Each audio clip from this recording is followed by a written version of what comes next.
Track some numbers here, see as people come in. Welcome on a Friday afternoon.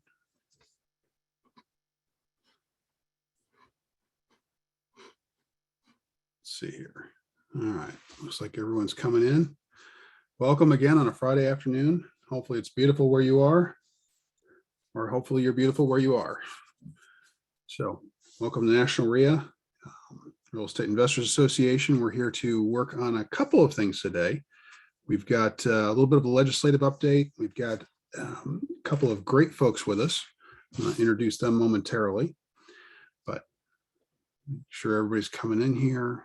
And our esteemed president is not with us today, so sorry, you're stuck with my unicorn light head here, and we'll go from there.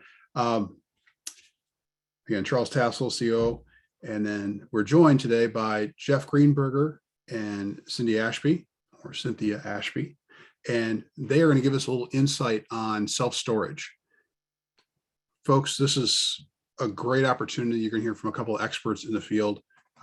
Not trying to sell you anything, just giving perspective. We've spoken from a board and staff perspective over the last quarter, have wanted to kind of wrap up this year with some options and things to think about, things to consider. You know, single family homes, a lot of what we focus on, what all their alternatives are out there. This isn't the Real Estate Single Family Home Investor Association, it's real estate investing. So what type of real estate investing options do you really consider? And have you considered the whole spectrum? So we want to give you some more perspectives on that. And with that, Jeff and Cynthia are going to address that. But before we get going, let me touch on it real quick. We are not, while Jeff is an attorney, he is not speaking here in a professional capacity. Make sure you talk with your own attorney, seek legal advice. And that goes the same for financial undertakings, financial advice, just standard disclaimer. We're going to give you some recommendations, things to consider, things to think about. That's really what we want to help you do today. So with that, we're going to kind of jump in here a little bit. National REIA, we are here to promote, protect, and educate. I won't read through this for you, but just a reminder, that is our focus. And we love to do that for our members, both at the association level and at the members themselves level. So we hope to make you better, wiser investors and really impact your bottom line for a positive benefit. So with that, I just say thank you, especially to our sponsor, Home Depot. They are always fantastic. And if you're not reaching out to them and Home Depot Pro, you are missing out, from discounts to the benefits behind the scenes to the little, I love the fact that my contractors are using a card. I get an email that the card was used. I can track it. Fantastic resources. And that's just one small aspect of what they do for us. So with that, we're going to go into a little bit of a background here on, or let's say background, a little bit of National REIA here. And this is, if you haven't checked out our website, and we're going to emphasize why you need to as we get to the end of the show, but you got to hang around for the end of it to see that part. So let me mention to you, if you are not sure, if you've joined this and you are not a member of a local, please go in here, go in where it says I'm an investor, click on this, follow this process through. National Real Estate Investor Association, local chapters, and they can help you out. So with that, here's how you find a local REIA. Make sure you get plugged in. And when I'm asked by Wall Street Journal, Bloomberg, whoever, Fox News, one of the things that we talk about is this is all pointless trying to operate a business in a vacuum. You will spin your tires, you will spin your wheels, you will waste time. You work with a team, a local association, you will make progress, and ideally you're going to make profit. And that's not a bad word these days. So a couple of things, we got some updates for you on COVID. We try to keep that updated. Yes, it's still here, the pandemic that won't end. So hang in there.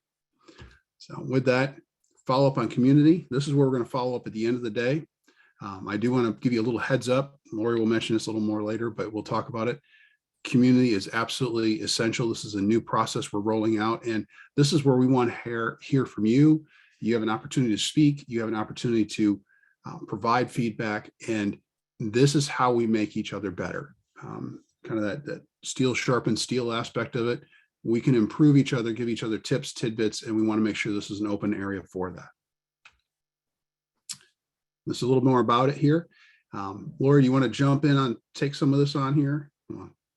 She likes to stay Sure, behind the scenes. So I do like to stay behind the scenes. So we just like to say, join the conversation over at our community. We have forums, and we even created one for REIA now. Each month we'll add a new thread, and you can comment there. You can talk. We just want to give you a platform to continue the conversation that you're having with your fellow members here on the call. And we can also put resources there that we talk about on the call. So check it out. I put the link in the chat box, and head on over. Awesome. Thank you very much, Lori. That and, ooh, I just blew right off there. Hold on a second. We're going to back up for a second. We're going to go back to this part here. 1 second. People know I'm technologically challenged, so hold on. There we go. So I'm going to touch on something here real quick with the legislative side of things. Actually, I'm just going to back out of this and stop sharing my screen so you can see a few talking heads here for a moment. We'll stop that. Hold on. How do I stop sharing my screen? There we go. The button that says stop share. That works too. Sorry, folks. Okay. So legislative update. Let me just touch on something here. The initial infrastructure bill has passed. This is the bipartisan one. There's going to be lots of ballyhoo about that. And quite frankly, I'm not going to spend a whole lot of time on it. There's going to be some issues that we're going to roll out over the next probably about week and a half that are some issues, some legislation that's coming out inside of that infrastructure bill that will start to impact us as we go into next year. Most of it is really to say, okay, that's one piece down. Coming up, we have multiple things. Over the next 2 weeks, give or take, possibly 3, depending on how they push it out, we have a debt ceiling limit that needs to be raised. We have a reconciliation bill that needs to be passed. And additionally, there's a infrastructure bill that is the human infrastructure bill that the administration is supporting. That's moved out of the House. I understand that it's passed this morning. It's moved over to the Senate. It will be different. That's why I'm not going to spend a whole lot of time on it, because depending on who you read, it's 1.5 trillion, 1.7 trillion, 3.6 trillion, 4.6 trillion. But hey, what's a few trillion among friends, right? So just keep that in mind. We'll see what happens with this bill. Right now, if it comes in under 2 trillion, I don't expect there to be additional tax increases on it. There are a few things sitting out there, from capital gains to corporate tax, that may go up. We are waiting to hear on that. A couple of the key senators involved have said they will not support it at all. It is looking like those 2 senators, specifically Manchin and Sinema, will kind of rule the day on this, but it's going to get very interesting as we go into the holidays in a very short amount of time for the Senate to actually pass. They've got a series of rules and regulations on how their process works. So expect that to run down to the wire again, which could be December 3rd. It could get pushed back even beyond that. There are suggestions that the country may run out of money somewhere around the 15th to 17th of December, which the rest of us are all using our credit cards this time of year anyway. So, hey, why not? All right. So we'll see what happens with the infrastructure bill. We'll let you know as that comes forward and what actually is in the final bill that comes out of the Senate. That's really what's going to matter. And even when it does, there will be a vote back in the House because they'll have to approve it as well. So this is by no means done. There will be a lot more coming out. I do want to mention, though, a couple of things. One is,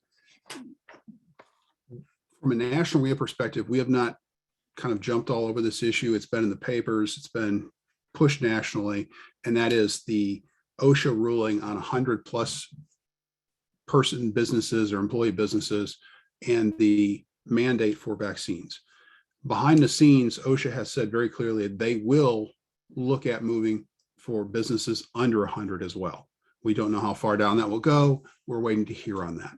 Considering the other one is now bound up in multiple courts and multiple lawsuits, we'll see if they actually do move forward or not. My expectation is that they will move forward with recommendation and that will get tied up in court as well. So we'll see. And as soon as we hear on that, we'll be letting you know how that goes forward. So the concern and the thing I really want to raise your attention on is this. HUD and CFPB are focused on a couple of different things. One, specifically, CFPB is looking at whether it's background checks, how they're done, application processes. And again, typically you hear me saying HUD is looking at this. What I want you to understand is CFPB is also looking at this. They're looking at it from a consumer protection perspective, because this is about credit background checks and criminal background checks. Because of that, this could be something that impacts you as a member, as a professional, somebody who's working in the community. Please make sure you are doing it right. Professionally, you've gotten the most up-to-date information. You're following your local laws as well as state and federal. Please, please, please do that. You do not want to be the person in the headline. Typically, CFPB will go after a regional company that is in multiple states. So that is a good benefit for us. We're usually beneath their radar. Having said that, they're going to be looking for stories and egregious stories. And if somebody can come in and say, here's how I was victimized, they're going to be jumping all over that. They have the attorneys to do it, and they're focused on it. So please make sure you are doing your applications and your background checks correctly. Utilize professionals. Please be careful with that. I will mention to you, we had a stakeholder meeting with HUD yesterday.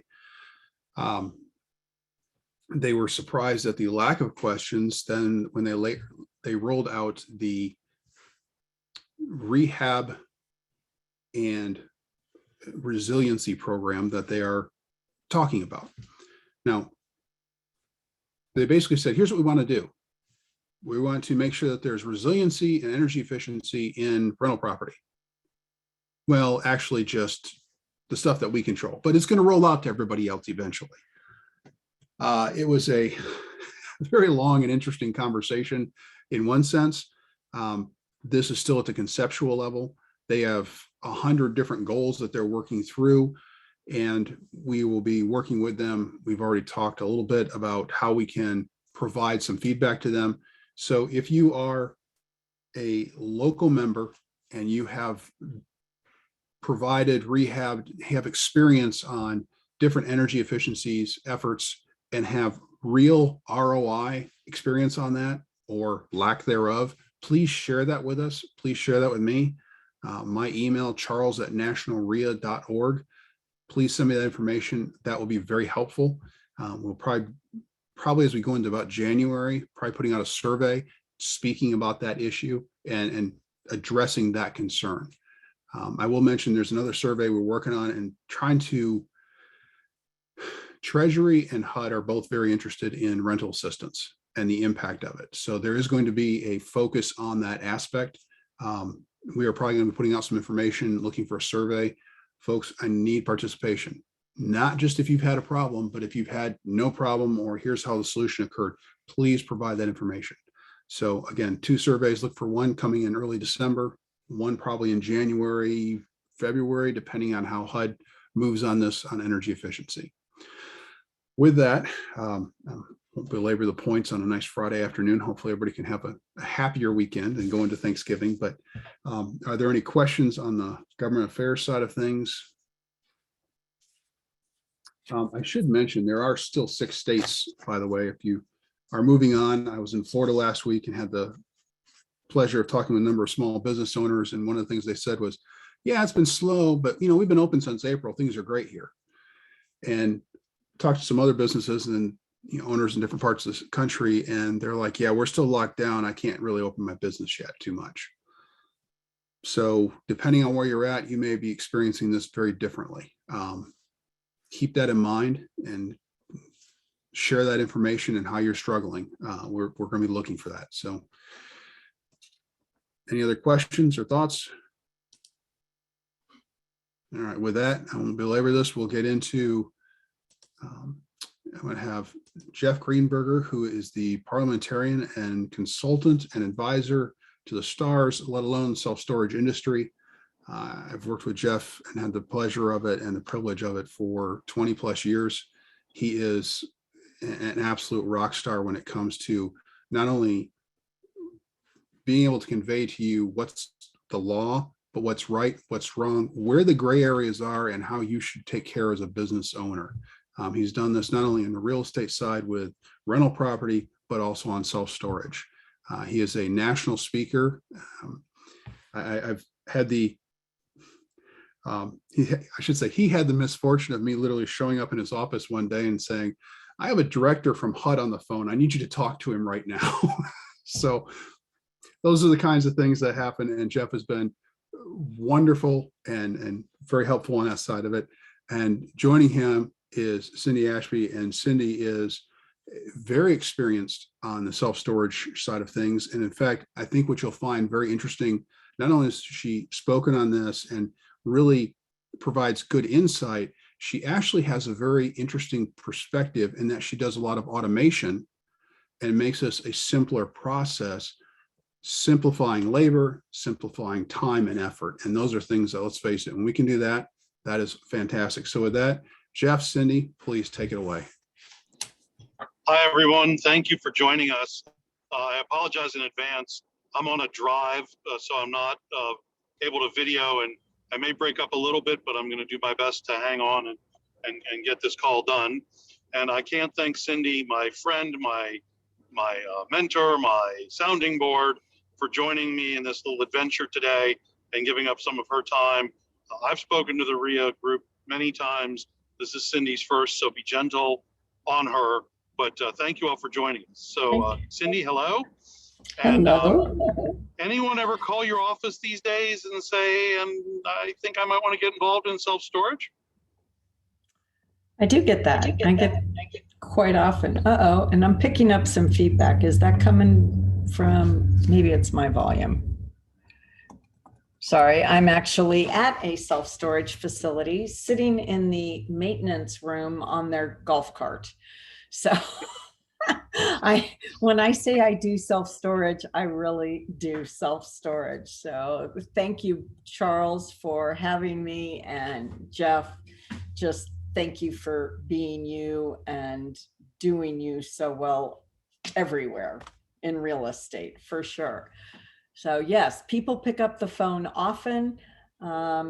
It is an industry that has been thriving for several years, but I have been in it now for almost 30 years, which is really longer than I am old. So we won't go into the details of how that happened, but it has been a long time. And I think one of the first things that I like to share with people is just how much this industry has appreciated, how far it has come in 30 years. We have truly walked through 4 generations of self-storage and are now entering into the 5th, which is where that automation comes from. So when we started, many of you may remember that there were a lot of real estate holdings out there, and people were just gobbling up land and trying to figure out what to do with it while they waited for it to appreciate. So they popped self-storage onto it, and it didn't take long before they realized the self-storage was actually making money.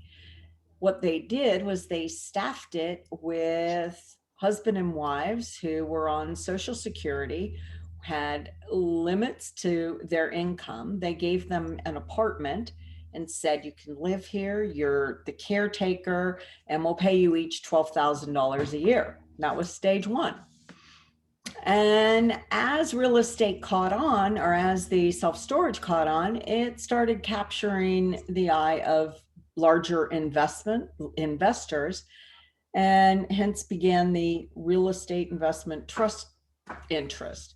So groups like Storage USA came into play, Public Storage, Extra Space. And with those larger corporations came more opportunities for other people, for younger people to get involved in marketing on the accounting side. And they learned they didn't need just a caretaker. They truly needed a manager, somebody who could get out in the community. Competition started coming in, and so it became a little bit more challenging to operate a facility well. But the one thing we saw over those years was whether there was a recession or a boom, self-storage continued to grow. During the recessions, people would put everything into the storage unit and maybe move home with mom and dad. They had to consolidate. They couldn't have a place as large and they didn't want to give up everything. And then when times were good, they were buying new toys and they needed a place to put them. Or they were getting bigger houses and needed a place for the transition or remodeling, whatever. So during good times or bad times, it didn't matter. We were still renting. One of the next stages, the third stage, after we started bringing in younger people, we got rid of the apartments. That was revenue generating space that we were just giving up. And we really didn't want people living on site anymore because they cooked on site and you'd walk in and it smelled like pig's feet and sauerkraut or burnt meatloaf or whatever, or somebody was smoking in their apartment. So we got rid of those apartments. And then you started seeing just full retail and multi-story, which was truly the fourth generation. And now here we are today saying, look, we learned, especially during COVID, that we were able to continue to run these stores, rent self-storage units without somebody being in the office. And now with the personnel challenges that we all face, just trying to find somebody, we have been able to utilize the technology advancements to push that all the more. And that's happening. And I think, as all of you know, being real estate investors, that since 2011, some of the changes in the price appreciations that we've seen, self-storage is at 93%, apartments are up 75%, office space increased since 2011 by 63%, retail by 45%, and industrial at 110%. But we are also beginning to see some significant guidance going forward. Whereas just in the last 2 years, we're seeing same store year over year revenues increase by over 23%. We've been able to reduce the amount of marketing, reduce the amount of payroll, and now the NOI is showing up 7 to 15%, which is tremendous. But all of that has created a tremendous interest. So we have Blackstone has poured resources into self-storage. Mr. Gates has poured money into self-storage, which recently was used for the acquisition of, Jeff, and correct me if I'm wrong, the largest acquisition or the largest price tag. And that was Manhattan Mini Storage, which recently sold to Storage Mart, where Bill Gates had put his money. And that was, I believe, $3.4 billion. So a lot of money pouring in, but not without cause. Right now, our occupancy rates are at the lowest historically. We're seeing an average of 4 to 5% vacancy rates. And the greatest vacancy rate in the entire country is in Nashville, Tennessee, and that's only at 7%.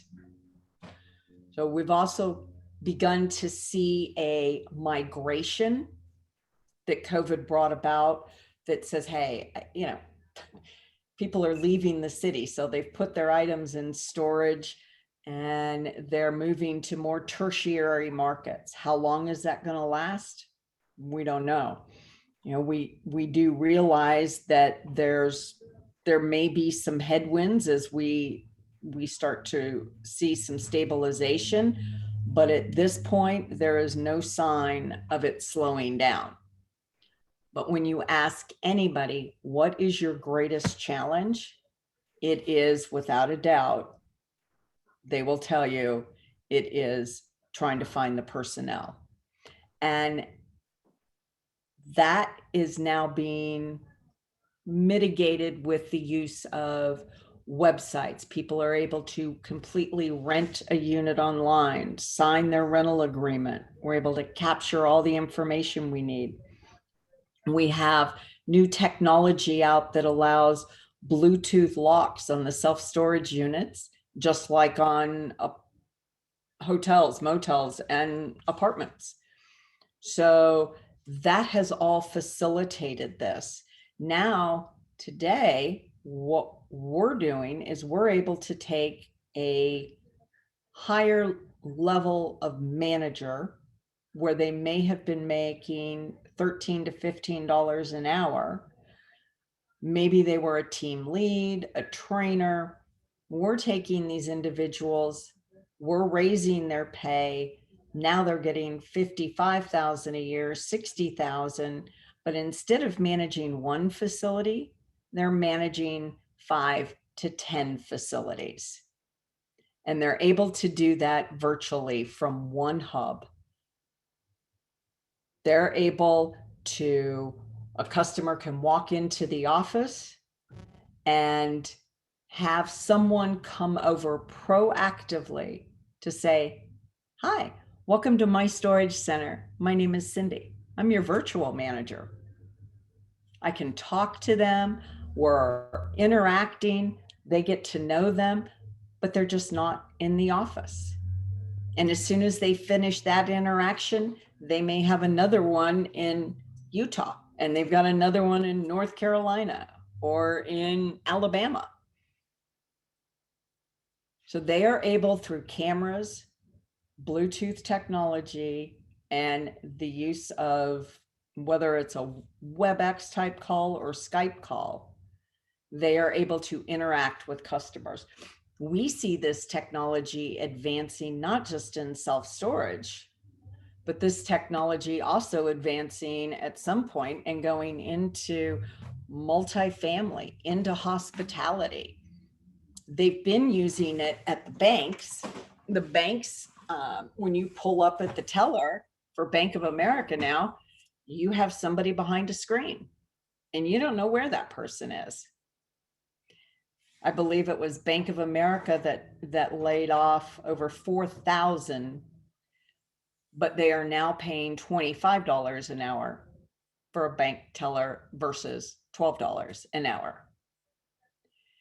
So, I mean, that technology is all there, but you want to really be careful. Although today we are seeing occupancy rates again at the highest in our history, we're also seeing that perhaps in the top 50 MSA, there's going to be challenges there. They are seeing an exodus of residents. So where are their items going to land? That's also where the major players are. The REITs, they're all based there. And let me give you an example. We took over a facility to run it virtually from one of the REITs. Their payroll line was $112,000 a year. Their marketing line was $35,000 a year. This didn't touch all of the other lines. We come in, we don't have a payroll line. And our marketing, we're able to slash that because they don't have to support a big brand. They're able to support their own name. And we can cut it by as much as 2/3 if they're operating in a tertiary market where we're not having to compete as much on Google. So this has really been fun to watch. We're seeing a lot of what they're calling now hub and spoke.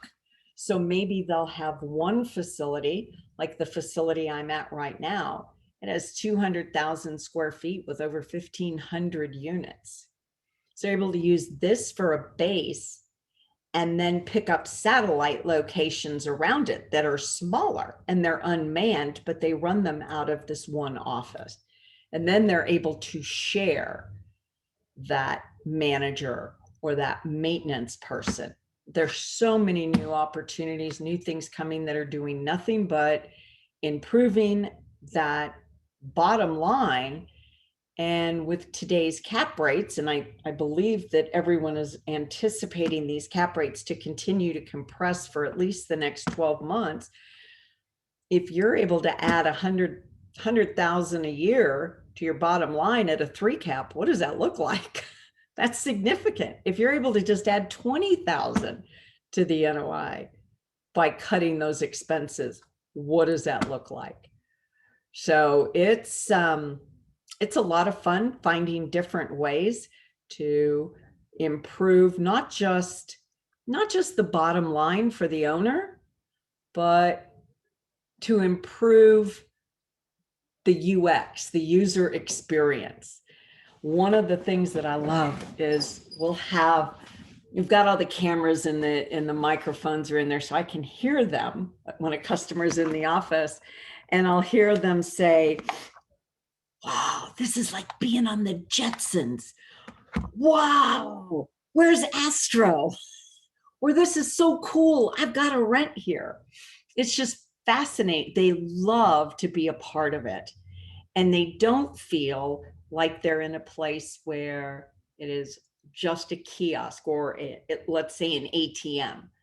They sense the customer embrace by the team because they get to see somebody.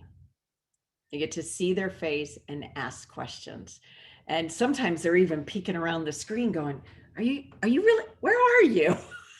They can't believe they're 1,000 miles away. So that's where we are at right now. So Cindy, I'm a real estate investor with REIA. You've got me drooling. If I want to get into self-storage, do I buy, build, or convert? Now, today. So as everybody knows, steel prices are up about 200%. So building can be a challenge, and it can be a painstaking process to build. There's a lot of zoning. The people I'm with today, they're breaking ground at a location in Virginia, and it's taken them over a year just to get the zoning. So I strongly recommend some of these brick and mortar stores that are going out converting. You're not limited to, you don't have the weather restrictions on the development. If there's a 20-foot ceiling in there, you're able to build out a mezz and actually go up for a second level. But then it's all fully enclosed and climate control, and you can knock one of those out in 6 to 8 months. Buying right now, I still believe everybody's going to make some more money off of this. There's some great deals out there. There's actually a portfolio of 64 that, this may sound crazy, that the bank took back because the owner really messed up and he was more of a thief than he was anything else. So there's some opportunities out there to take that on. There's some independent owners out there, a lot of them what we call in the industry just mom and pops.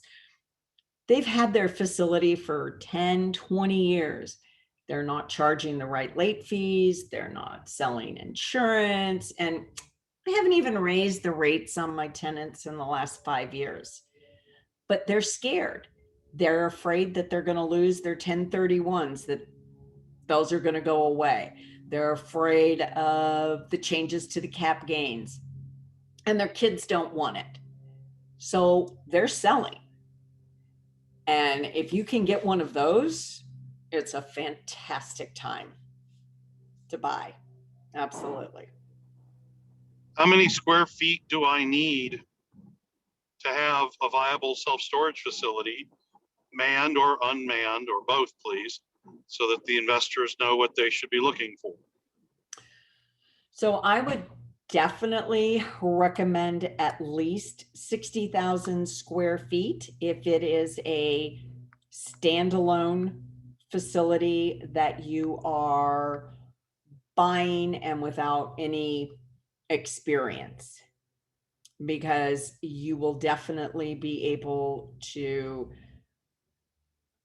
carry all of your OpEx.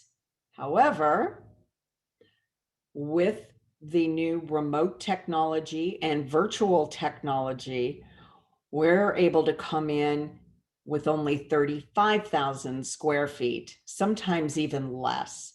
And then if that is a build, let's say, if you have, perhaps it's just 3 acres, build out your initial 35,000 square feet, get it leasing up, and then expand. So do it in stages.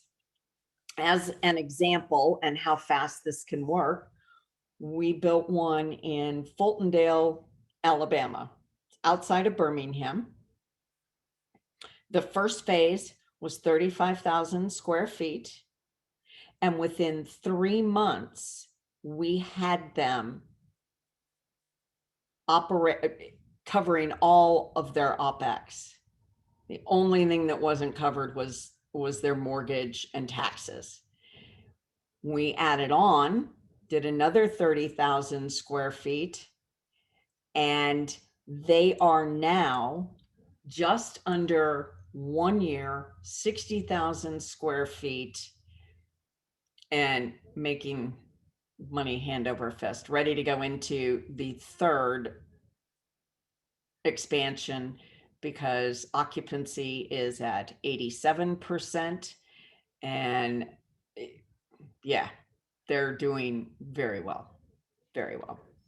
So those results aren't always typical. We want to warn all the investors that that's not always the way it is. Correct. That said, I think there's a couple interesting things in what you just said. First thing I want to point out, and tell me if this has changed since I last looked, but they think about 70 to 75% of the industry is still mom and pop run, right? 5 stores or less. Is that still true? That is correct. That is correct. So this is an industry you can get into and not have to roll it up into a REIT to be successful.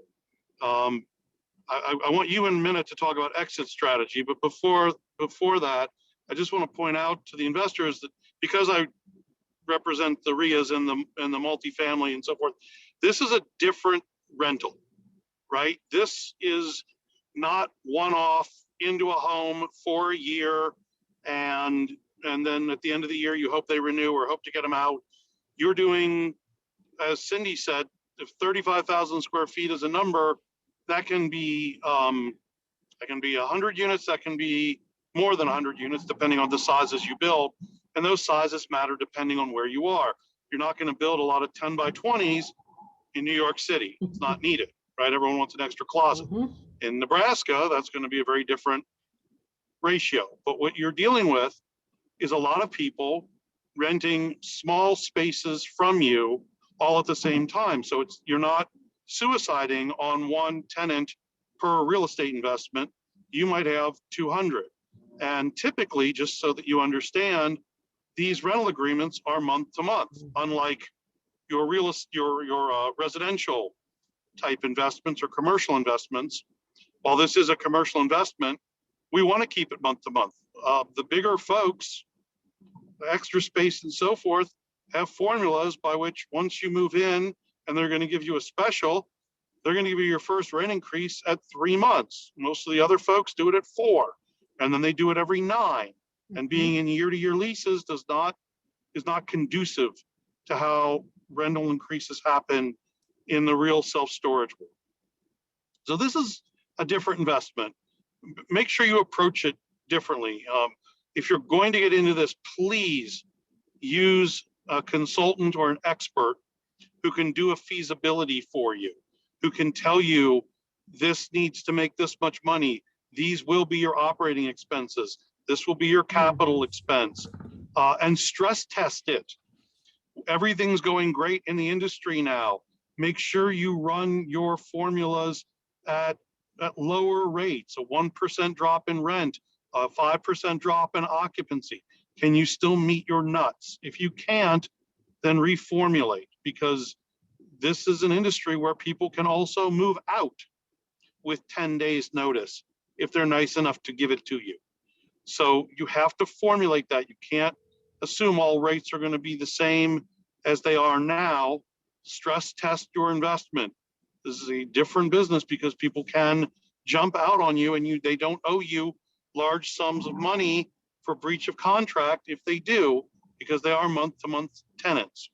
Cindy, before we go or turn it open to questions, talk a little bit about exit strategy, if you would.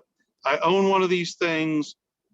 I'm not, and not that I'm an idiot that the bank takes it back, but I either parlay this into 5 facilities, 50 facilities, or I'm in it, I'm getting a little older, my kids don't want it, as you said. How do I get out? Great question, Jeff. So, I mean, obviously, when we are looking at these now that are selling between, on average, a 4.5 cap is average. So we're actually performing these out with an exit at a 6 or 7 cap. So it's what can I do within those 5 years, because we believe the cap rates, they can't continue to compress forever. And we don't believe that they're going to just hold there. So if those are going to start to go up, what does that look like? And one, obviously, if it is a Class A, Class B, meaning it's multi-story, new, more state-of-the-art technology, and it is a minimum of 50,000 square feet, then it is possible that it could sell to one of the REITs. There's so much equity money, just investment groups out there looking to gobble these up. But the best play is to be able to pull together a portfolio. If you can get at least 3 facilities and bundle those, that right there is going to help you to sell for a lower cap rate, get them cleaned up, get them generating revenue. You know, to Jeff's point, not only are we raising rates consistently on existing customers, but we're raising those street rates all the time. And if that difference is too great and that person moves out, we're okay, because we've proven that somebody else is going to come in. We have lien laws now in many states that gives us a tremendous remedy within a short period of time. Jeff, some states allow us to be done in 45 days. Others, you know, I typically, no matter where I'm at, am not selling at less than 90. But you can't get business customer tenants out that quickly in other revenue streams or other real estate investments. Tenants, apartments, I'm sure, can hold you up for months fighting the system and fighting that eviction. So this doesn't constitute an eviction. This is a foreclosure, and it's a lot easier. Also, when you're going into these, you want to be able to, if they're owned by the mom and pops, odds are they have a friends and family discount on at least 15 or 20 units. So that's helping. You get the friends and family out, you're increasing those rates. You start selling insurance or protection plans for each of those units. There's an extra $5 a unit minimum. And then you start doing some of the other add-ons. If you increase the technology, like I mentioned with the Bluetooth locks, now you're adding another $5 a month in smart tech fees to go on top of that. And once you get it to that level, that's when you want to be able to sell it, because there are many out there that don't want to have to take the time, put forth the effort to do that work. So you truly improve the value of that facility. But to bundle it with 2 or 3 stores, preferably 3, you're going to increase the odds of selling even more so. Well, Charles, I think we filled the amount of time you've allotted for us. There's so much more we could talk about, but I know we have to keep to time today because people have to get to happy hour and so forth. I know there's a couple questions. Let me just say this. First of all, Cindy, you've forgotten more than most anyone in the industry will ever know. You've been a wealth of knowledge today. So thank you so much for doing the heavy lifting. That made it easy on me. But let me reemphasize one point I made, which is there are a lot of experts in this industry that can be hired. They're not expensive. Do not cheap out on that. Do not invest your nut in a self-storage facility if you have no experience in self-storage without somebody helping you over your shoulder pro forma it. First of all, you're not going to get a loan from the bank without a feasibility or a market study at a minimum. And it's got to be from someone that knows what they're doing. The banks know all these players. If you bring your own in, if you bring it from your Uncle Joe, it ain't going to get funded. So please watch out for that. Please make sure you're using reputable, experienced experts. There are also, in addition to things like the REIA cruises, there are at least 3 national trade shows a year. You can go to one of those shows, spend 3 or 4 days in, this year it'll be in Orlando or Las Vegas, and learn a lot and meet a lot of vendors, a lot of experts, and so forth. And we're always happy to refer you to those shows. I think the next major one is in April, so not too far off.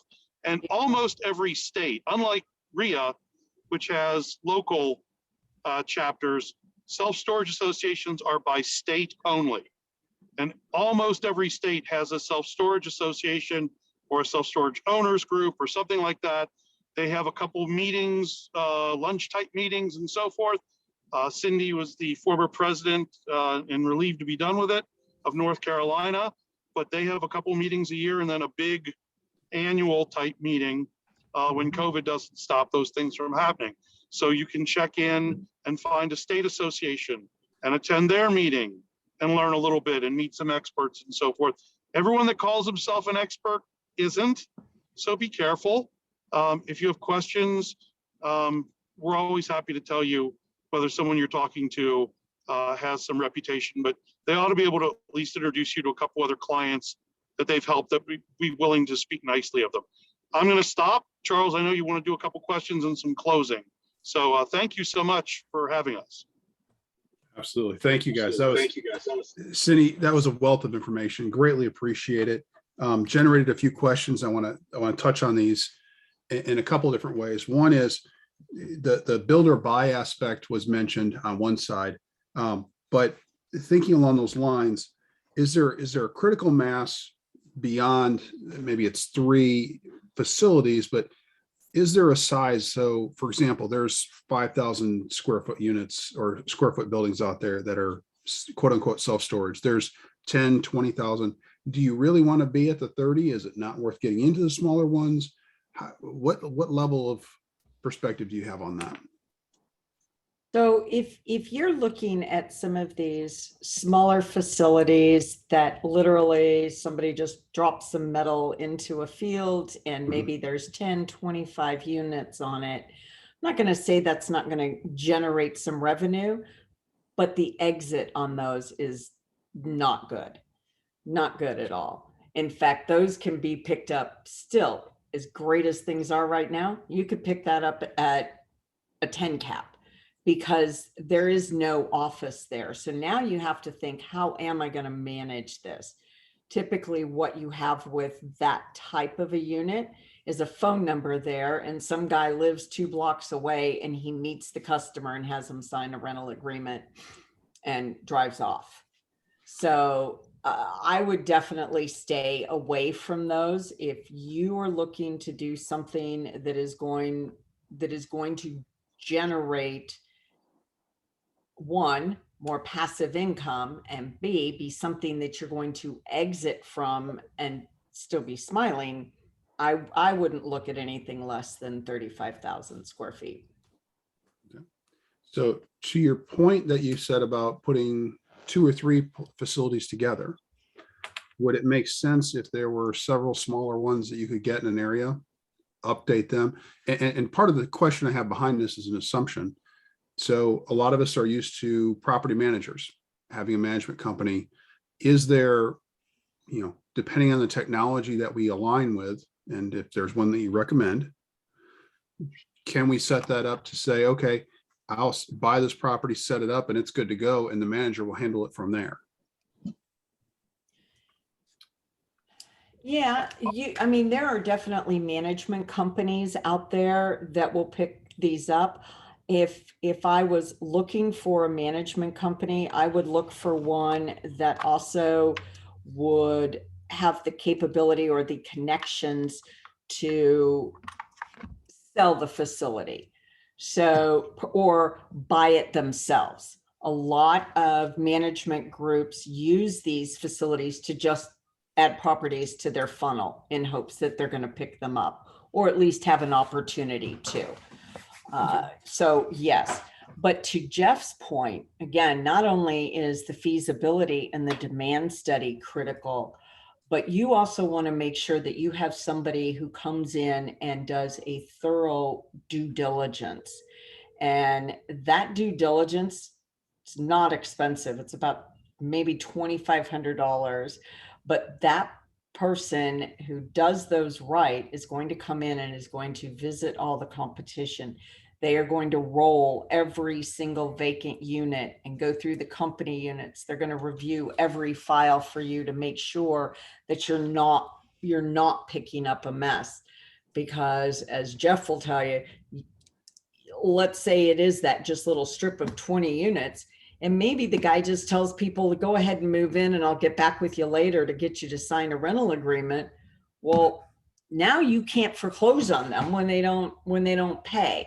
So you have to not only know what you're getting into to say, yes, the supply is not meeting the demand in this particular market, but you also need to know what you're going to be looking at operationally in there and how much CapEx you're going to want to invest. Do I need a camera system? Is it going to need an automatic gate? That sort of thing. Okay. So, And I would add, just Jeff. really quickly, I have lots of clients that own like a party rental business, and in the back they've got some self-storage or something like that. So they do delegate out employees from their other businesses to run it, and they work and they make money. I just don't think they make the kind of money that Cindy is thinking about. Right? They're not standalone successful businesses, and they're very hard to sell when they're intertwined with your hardware store, bakery, party rental business, whatever. So just be careful about that. You can do it. It's just not always going to work out like what you see on television. Correct. Well, as most of us have seen the HGTV, flippers, rehabbers, and everything just goes wonderfully peachy all the time. Yeah, except for a little drama for the show. Yeah, I don't think so. Don't trust that at all. So a question for you, twofold. One is there a technology that you recommend, something you prefer, or something, and I'll put it this way, something to stay away from?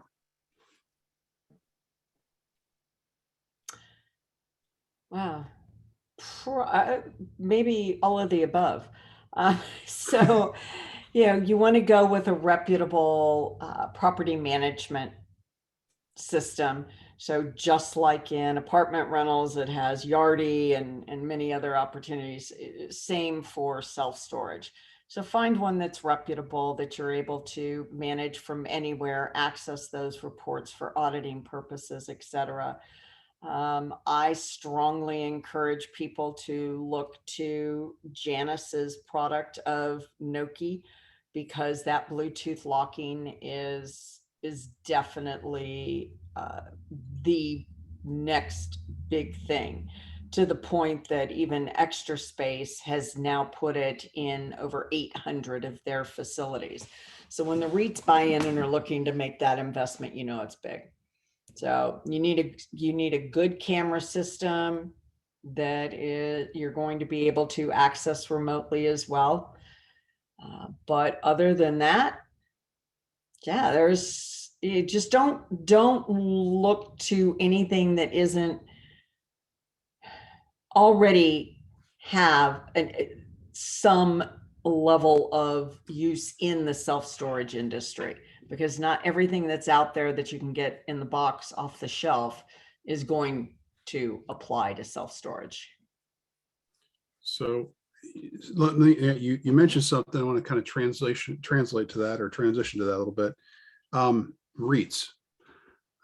If I don't want to step in and do this myself, but I want to invest in a REIT, are there a couple, and we are not giving financial recommendations here, but, and I'll put it that way, but from a internal perspective, are there REITs that you see that are doing it right versus ones that you're like, ooh, I've got concerns on that? I don't think we should answer that question. Okay, that's fair. What I would suggest is, if you look at the quarterly conference calls, all of which are published and public, you can read what we read. We read into that maybe a little bit more than the average person, because we're looking for different things like, have they gotten the insurance program fully rolled out? Or have they gotten the credit card? How many cents they have on auto pay now versus waiting for payments and so forth. But look, REITs are dividend behemoths. And so it's, you can look at dividend history, you can look at earnings. All those calls have the same analysts that ask the same questions of all 5 or 6 of the REITs that have the conference calls, and there's a few more that probably do that I don't follow regularly, but look to that. They can be very solid investments. There are obviously a few market leaders and a few followers, but I don't think we should recommend, because I think it's a matter of preference. I would agree, Jeff. And I would also say, don't limit yourself to the publicly held REITs. You know, there are some great equity groups out there and private funds that they're putting together and own several facilities. One that I can think of that I'm not going to name right now, but they've got about 220 properties. So there are just several groups out there. Just make sure you do your research, your homework. How long have they been around? How long have they been doing this specific asset class? And what have their results been? Okay.